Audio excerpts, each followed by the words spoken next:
we've kind of taken the sort of mindset that we're building almost the Bloomberg terminal for social media.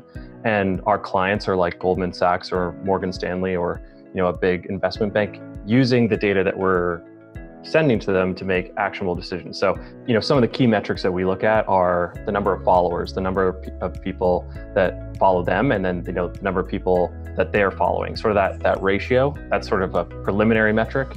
We look at the engagement rate, so like how much likes and comments they get on an average photo compared to their following.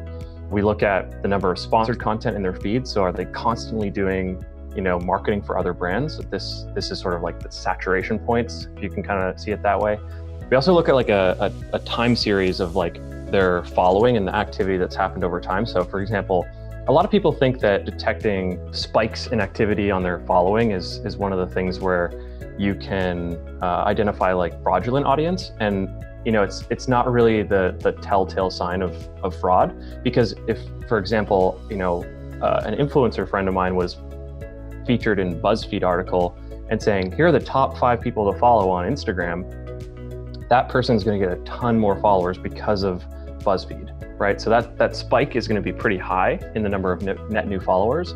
And similarly, so this happens across other like more negative things. PewDiePie, when he's sort of speaking about topics he probably shouldn't be speaking about on YouTube, he's going to lose a bunch of followers, and that's going to look like a massive decline. So long-winded way of saying there's a ton of metrics. We into each one of these metrics, male and female percentage, the locations at which their audiences are engaging from, the geotags that they're using, the hashtags they're using, what sort of cross-relationals are they having to each different thing. All of those metrics are equally important to determine success for a specific brand.